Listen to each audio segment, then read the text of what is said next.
This is the first and only officially licensed FNAF themed haunted house ever made, which was open to the public back in 2016. But after the Halloween season wrapped up that year, no other official Five Nights at Freddy's themed haunted houses were made ever again, meaning the props and decorations used in this haunted house were never used again. So that brings me to ask the question, what happened to everything after this Five Nights at Freddy's themed haunted house closed down? Do all the props still exist, and why does no one know what happened to everything after its permanent closure in 2016? Well, luckily for you, I was able to find out all of those answers and even more. So with that being said, my name is Gavin Gone, and let's find the lost media behind FNAF's only haunted house ever. Now, lost media is a term used to describe media that is no longer in existence or for which no copies can be found. If you're as chronically online as I am, you've probably heard of lost media or seen various videos talking about it. Usually, lost media can include visual, audio, or audio-visual media, such as movies, television, music, and most popularly, video games. But in the case of FNAF, there is various lost media regarding the franchise, such as lost trailers, characters, merchandise, and so much more, with one of the most popular instances of FNAF lost media being about a supposedly real trailer for FNAF 1 that was shortly deleted after being posted on Scott Cawthon's YouTube channel. This trailer supposedly included a very unique version of Endo-01 that instead had red eyes and slightly different features compared to the version we know today. But that's a whole nother rabbit hole for another video, because there's an even more interesting piece of lost media than that, and well, that is the lost FNAF haunted house that has slowly become lost media over the past 8 years. Now, I'm sure many of you might be asking, well, where was it located and what company produced it? Well, it was produced by a man named Jason Egan, who was the owner of the Fright Dome, which was a very popular Halloween themed event held at the Adventure Dome, which was an indoor amusement park at the Circus Hotel and Casino in Las Vegas. The event ran annually from 2003 up until 2017, and it completely transformed the Adventure Dome into a massive haunted attraction during the Halloween season. Fright Dome was known for extremely intense and immersive haunted houses, scare zones, performances, and much more. Due to Fright Dome's popularity and reputation for being one of the scariest haunted attractions in the US, they would often partner with very well-known horror franchises, such as Friday the 13th, Texas Chainsaw Massacre, and Saw. So with FNAF being extremely popular around that time, Jason Egan and his team reached out to Scott Cawthon to see if they can get permission to use the IP for a haunted house, and well, the rest is history. Late September 2016, Fright Dome opens, and for the opening of the FNAF haunted house, Scott Cawthon himself invited Corey X Kenshin, 8-Bit Ryan, 8-Bit Other Ryan, and Rizbowski to visit the haunted house for themselves, after which they all posted videos of them experiencing the haunt together, and included some of the most iconic photos of Scott Cawthon ever taken in these said videos. Around this time, the haunted house started getting an insane amount of traction due to these videos, and because of that, many people from around the world went to visit this attraction, making it one of Fright Dome's most successful haunts ever made before its closure. Because of how many people visited the attraction, there's multiple mentions of it online, and someone, presumably a worker, even snuck in a camera and took a full walkthrough video of the haunt, which was posted around this time on YouTube. That video absolutely blew up almost immediately, as the video shows off the full haunted house and everything that's in it, apart from the scare actors and a few small things which we'll get into in a second here. But with that basic introduction into what Fright Dome is and why it partnered with FNAF and became such a big deal, we must look into what was featured inside of the haunt to show you everything that has now most likely unfortunately become lost media. So let's take a look at the official summary for the event, which will help us understand what exactly was expected for visitors to experience and see in the haunted house. Fright Dome owner Jason Egan has teamed up with the creator of one of the most popular horror game franchises ever, Five Nights at Freddy's, to bring it to life this year. The infamous Freddy Fazbear's Pizza is closed for the night, so guests can tour the unsuspecting eatery. But beware, characters like Freddy, Bonnie, Chica, and Foxy have a tendency to wander the hallway and stalk visitors. Hopefully you'll make it out before morning. So clearly the attraction is based off of Freddy Fazbear's Pizza, and since it's based off of Freddy Fazbear's Pizza, we obviously see many things from the franchise, such as the animatronics, arcade games, tables, party props, and basically everything that was featured in the first 2 games, with a few exceptions. A lot of this can be seen in that same walkthrough video that was posted online, but since I never actually went to the event myself, I obviously can't explain what everything was in that video, so But luckily enough though, there's a full wiki page dedicated to the event, and they even have a giant section of it dedicated to describing what was seen at the event, and it goes as follows. Before entering the attraction, visitors would be greeted by an actor playing a security guard, who would make various quips about things such as safety, or lack thereof, in the establishment, or the murders that happened in the building. This security guard would then serve as a guide to the visitors throughout the attraction, making various comments about things such as power loss during the night, the various surroundings, and etc. At the entrance, a relatively rundown scene can be seen. Moss staining on walls, vines creeping down from the ceiling,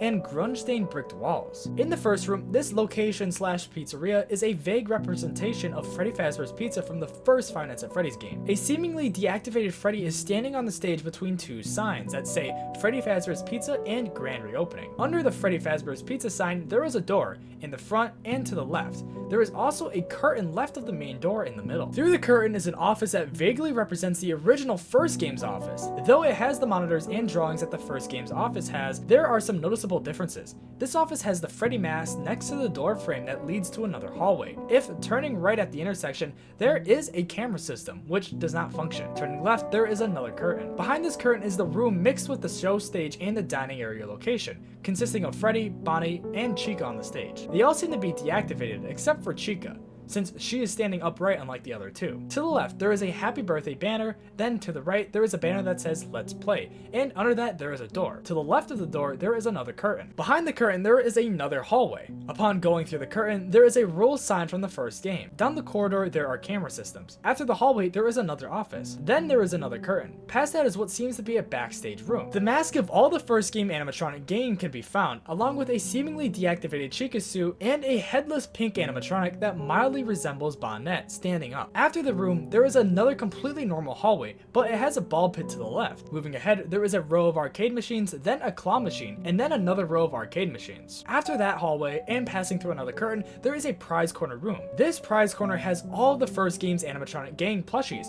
both small and big. Below, there are smaller merchandise products like key hangers, t-shirts, hats, and even a cupcake plushie. After another hallway, there is an empty pirate cove that leads to another hallway. After the corridor maze, there is a lit room, which is red. And when going down the hall, there are windows on the left side. Various actors portraying the grayed out and crying children seen in the games would bang on the windows and honk air horns at the visitors. At the end of this corridor would be a final actor portraying the puppet, who would deliver the final scare. Moving forward, there is an office that bears a more accurate resemblance to the one in the first game. Then, a black room with a huge 6 a.m. sign. And at the end, after the curtain, is the exit. The guard would then congratulate the visitors on surviving the night and send them on their way. Now, that was a lot to take in, and even in the walkthrough video, it doesn't show half of that stuff because a lot of it involves scare actors. But with that whole description of what was featured in the haunted house, well, that's a lot of stuff featured inside of it, meaning that there is a high chance that a lot of the props and decorations used for it are now missing or destroyed. According to Jason Egan himself, he said that the tile flooring for the attraction alone was 10 grand.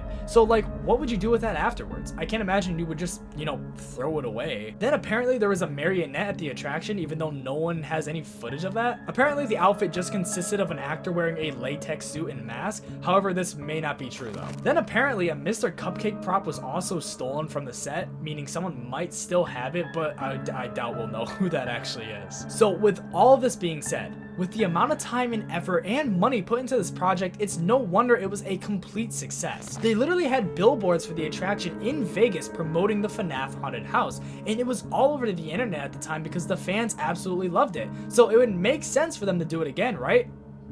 Well, as I mentioned previously, a year after this event, Fright Dome unexpectedly closed after 15 years of operation. The official reason for its closure was not explicitly stated by Circus Circus or the Adventure Dome management, but most likely it was probably due to something like, contract expirations, personal business decisions, or maybe just like operational challenges. To be honest, no one knows, but that's what I would expect. So after Fright Dome closed down, this legendary Five Nights at Freddy's haunted house unfortunately began to slowly fade into obscurity as the years went on, and most fans completely forgot about its existence. But that was until 2022, when the very popular Five Nights at Freddy's cosplayer and YouTuber The Regular Sauce made a video regarding it. In his video, he talks about basically everything I've talked about in this video so far, like the origins of Fright Dome, how they partnered with FNAF, and what was in the haunted house and so on. But that was until the end of his video, where Sauce begins to talk about how there was an interview with Jason Egan back in 2016, where Jason mentions that he still has some of the props from the attraction. But then Sauce mentions that most of the other props that Jason didn't have in his possession were probably just sitting in a warehouse somewhere. But we do know where a couple of the suits are, though. In an interview with Jason from around the time period of Fright Dome 2016, we can see an original Freddy and Bonnie suit still intact in his house. So we can only assume the whereabouts of the remnants of the attraction are still either intact somewhere with Jason or in a warehouse somewhere. And unfortunately, due to the size of the haunted house, Jason definitely does not have everything from it, meaning that a lot of it is still missing. Is it? Well, fortunately, Sauce actually has a replica of the Freddy suit from the same company that made the rest of the animatronic suits for the event, meaning he owns one of the rarest pieces of Five Nights at Freddy's merch ever made. Even more shocking is as years have passed, this suit has become even more rare as the company's SoCan Land has gone out of business, meaning you can't even get these suits anymore. But if that wasn't exciting enough, Sauce was actually able to interview Jason regarding the haunted house. And during his interview with Jason, Jason mentioned that he would give away some merchandise from Fright Dome to Sauce to keep and collect. So I looked through some of his socials and couldn't find any posts or mentions of any of the merchandise he was supposed to get from Jason. So I knew that I had to get in contact with him about it, as he may be in possession of some more extremely rare merchandise that is considered lost media. So that's exactly what I did. Luckily, I had his contact information already, so all I did was shoot him a text asking if he could send me photos of the merchandise he received from Jason, and then I waited. But unfortunately, he never actually received any merchandise from Fright Dome, as Jason never sent anything. Unfortunately, Jason was probably just super busy and forgot to send him anything, but luckily Sauce still has that official replica of the Freddy suit, which he is taking very good care of. So with all this being said, we still don't really know where any of the Fright Dome props are. Sure, Jason has some things from the event, but what about everything else? For all we know, it could literally be in a warehouse somewhere, just like what Sauce said in his video. Since we hit a dead end, I attempted to reach out to Jason himself to see if he could help answer some questions regarding the haunted house and what happened to everything, but so far he hasn't responded back to me. So since we were at a dead end, I knew I had to get some help. So that's when I started asking around, and that's when I had a light bulb pop in my head. I actually knew a few content creators from the Las Vegas area, and since that's where Fright Dome was held, I decided to start asking them for help, and to see if they knew anything about Fright Dome. And after a very long search, I luckily found someone who knew all the answers regarding what happened to the Five Nights at Freddy's Fright Dome haunted house 8 years after its closure. Right, it's me, Foxy. Nope, it's me, Huggo's Pizzeria. And Oh my god. And I was lucky enough to see Five Nights at Freddy's Fright Dome, not when it was open, back in 2016. So I never saw it in person. I never got the walkthrough. I was not one of the lucky people who got to see the real working animatronics, but I was lucky enough to see basically the entire location all dismantled and destroyed and taken down, but I still got to see it back like 2 years ago. So basically how it happened is my parents took me to this really cool small business that just opened, which this guy opened. It was a horror-themed pizza restaurant, which was really cool. And I was like, oh, horror-themed pizza restaurant, it's gonna be FNAF. It wasn't FNAF. And they had a little arcade set up, a couple like old scary arcade machines, and they just had a claw machine sitting there. And I'm like, oh, claw machines are cool. I'll go play the claw machine. And I look in the claw machine, and the year is like 2022, maybe 2023, and literally the entire claw machine is completely full of sealed, untouched 2016 FNAF merch. Like literally sealed Funko plushies, a ton of sealed Just Toys merch, the ugly ass keychain danglers. They had all the cards in there. They had all of even the My Emoji heads. They had all the good stuff plushies full of everything with tags and everything. So I'm like, oh my god, I need this. So I put probably like $100 into this claw machine. Like I was sitting at that claw machine for nearly like 2 hours, clearing out every single piece of old 2016 FNAF merch because it was sitting there in a claw machine, and it wasn't rigged too. Like I was picking up stuff every try, and it was just a small locally owned pizza shop. So the owner comes out, and he was really nice. His name is and he was really nice, and he comes over, and he was kind of like an older dude, you know. He seemed nice. He came over like, hey kid, couldn't help but notice you over here. You seem to be a big Five Nights at Freddy's fan.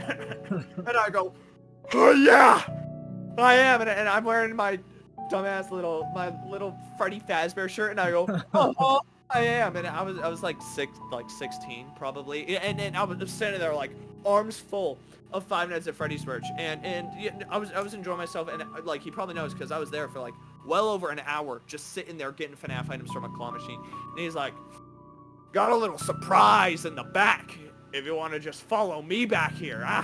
And I go, Oh, little FNAF related surprise where I follow the owner of a pizza restaurant into the back room of a horror themed pizza attraction.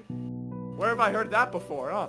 So he takes me back there, and it's really cool. There was like this tiny little pizza restaurant and this giant warehouse right behind it. Like I didn't know if he also owned the giant warehouse. I guess he did, and it was massive. It was like right next to the. And this giant warehouse was literally massive. But this was better than any FNAF item I could have been given. Like, this is like a once-in-a-lifetime opportunity. Like, he flicked on the lights in this warehouse, and the entire thing was just like the dismantled FNAF Fright Dome attraction. And I was like, how the fuck did you get this? Because this, like, up until this point, there's been maybe like 2 photos that existed online, and I asked him about this. I'm like, where did this photo come from? Because that's what I was seeing. Like, this was the exact thing that I was seeing. The FNAF costumes were in these giant clear trash bags. You can see them hung up on the wall. Some were just sitting there dismantled, like this Freddy was missing his eye. And I was like, where did you get, where, like, this photo, this is what I'm seeing, where's this from? And that photo was taken by the guy's son, because the son was also like part-time employed at the pizza restaurant, because it was just a family-owned business. So he just thought it'd be cool to go back there and like take a photo. And of course, right when I get back there, I'm like, oh my god, and I whip my phone out. He's like, oh no, god, son, put that away. And I was like, oh, it's like he like yelled at me, and I was like, oh sorry. And he did not want me taking any photos, like didn't even want anyone to know about it. That's why it has to be secretive. I can't tell you the name of the place or the name of the guy, because he was the guy who basically built the entire location. But this guy who owned the horror-themed pizza restaurant, he was like the main kind of designer of stuff and the main construction guy who helped build and make everything. And he told me that when Jason Egan's like, we're doing FNAF, like he's a little bit of an old-timer, and he had no idea what the hell a Freddy Faz, a FNAF bear was. He didn't know what that was. That's why some of the stuff just doesn't make sense in the FNAF location. That's why there's an outside of the location and Freddy Fazbear is standing on the outside of the pizzeria. And that's why there's a ball pit when there is no FNAF ball pit. And that's why there's a FNAF rows of arcade machines when that doesn't really exist. And that's why at the end of the FNAF 1 location, you walk into the FNAF 2 office.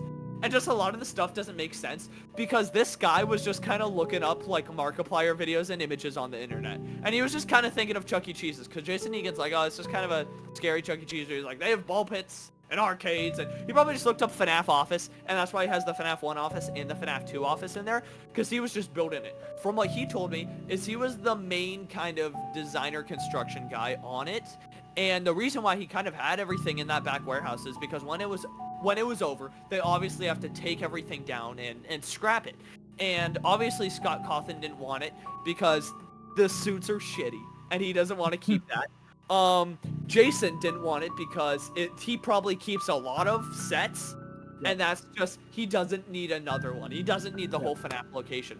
So, because was kind of like the third guy in the line, he's like, yeah, sure, give it to me, you know, because he just kind of put so much work into it, and that's why that's why the suits are kind of crappy, because he just kind of found the first cheap costume maker who could just kind of pump them out quickly. That's why they're not really accurate or look good, because the images he sent them, which I asked him about, the images he sent them, is they're all based off those ugly Splinks models. They're not based off those crappy like 2014 ones. That's why they look weird. That's why Bonnie is like a pinkish. That's why Freddy looks fat. And that's why Foxy's like bright orange and has a giant eye, and he's like gleaming orange, is because they were kind of based off those, because the guy kind of constructing them, which I think is kind of funny, he just didn't know much. And it was really cool, because back there everything was just kind of in sections. Like in this little photo, that's really the only photo of what currently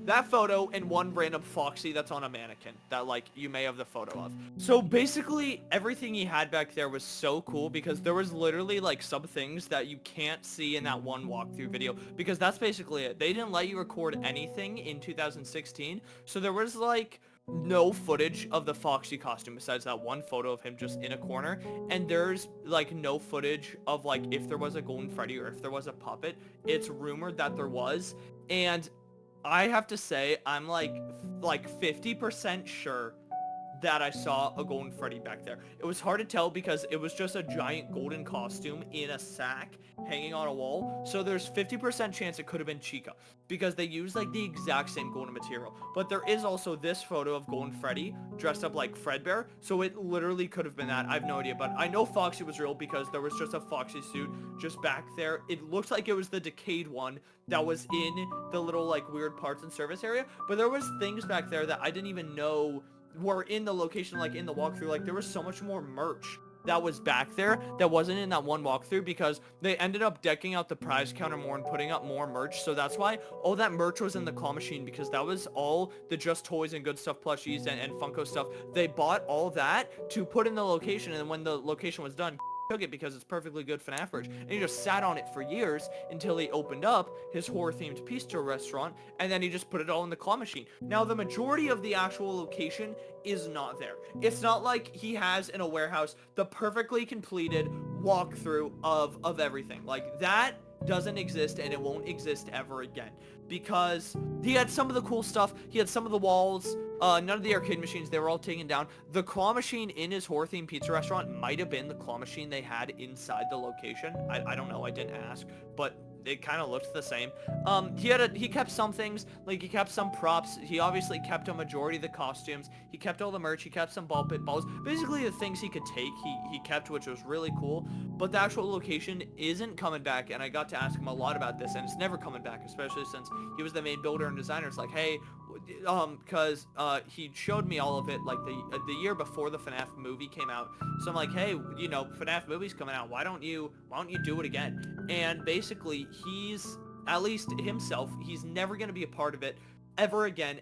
He's never even gonna do anything Five Nights at Freddy's. He literally has a horror-themed pizza restaurant, and he said that he's not like, he has the costumes in the back of it. He doesn't even want to put them in mannequins, doesn't want anything to do with Five Nights at Freddy's at all, because he said when building it and designing it and other things like that, like the legal issues were so, like, such a pain in the ass, like such a hell to go through, that he said, because he's designed a bunch of other haunted houses, that the Five Nights at Freddy, just the legal issues alone with the Five Nights at Freddy's haunted houses and getting licenses and talking to Scott Cawthon and getting the merchandise for it and making the costumes, making sure it's all done correctly and all this other stuff, was, he said it was like 10 times harder, if not more, than any other haunted house he's ever made, where he never wants to be a part of anything Five Nights at Freddy's again. That's why he won't even let me take a photo. He's been so traumatized by the legal issues of Five Nights at Freddy's, he doesn't even want a photo back there. So he could have taken multiple FNAF fans back there and shown them that awesome back room, and no one's allowed to take a photo besides his son, who took a sneaky photo probably because he works there, ever, of this, because the legal issues were so horrible. So he's never gonna make it again. So this FNAF Fright Dome location is gonna sit to rot in the back of that room forever, never gonna see the light of day. He doesn't even want to auction them off, because selling those suits for profit would definitely mess with something legal. So they're gonna sit there literally forever. No one is ever gonna have, unless Jason himself asks for the items, which he probably won't because it was like 8 years ago. They're gonna sit there forever, and unless you're a lucky fan who he takes back there and you get to rip a glued Freddy Fazbear out of a cardboard box, you're never gonna get anything ever again.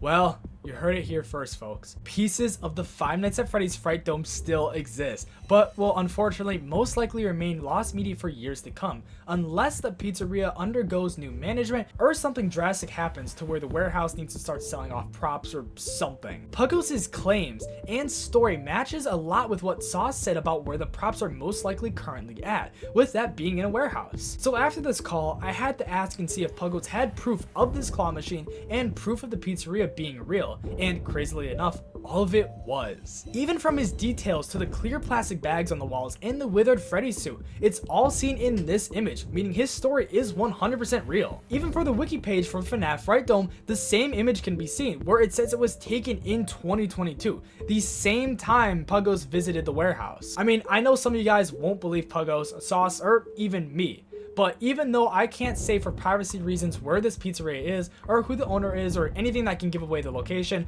I can 100% say that this is where Fright Dome is now currently located and it still exists. As a quick disclaimer, please do not plan on looking for it, and please do not try finding the location or bothering the owner. As Puggo said, they don't want anything to do with Five Nights at Freddy's anymore, and I'm sure that he doesn't want people nagging him about the old props or Fright Dome in general. So the only hope we have to ever see these props ever again are if I can get in contact with Jason Egan, or if the owner has a change of heart and decides to post pictures online. Luckily for me though, I was able to find one never before seen image of a full body Foxy suit with a Chica hand equipped that has never been seen before. I don't really know how or why it's got Chica hand, but it's real. And where did I get this image? Well, I can't tell you, but I will tell you that it is real. So you guys better put this on the wiki because you're not going to see this image anywhere else. The picture's from Sauce. That's where I got it from. The regular Sauce sent it to me. Now, even though there is very little footage of Fright Dome, I have a high suspicion that in the future we will see the return of these props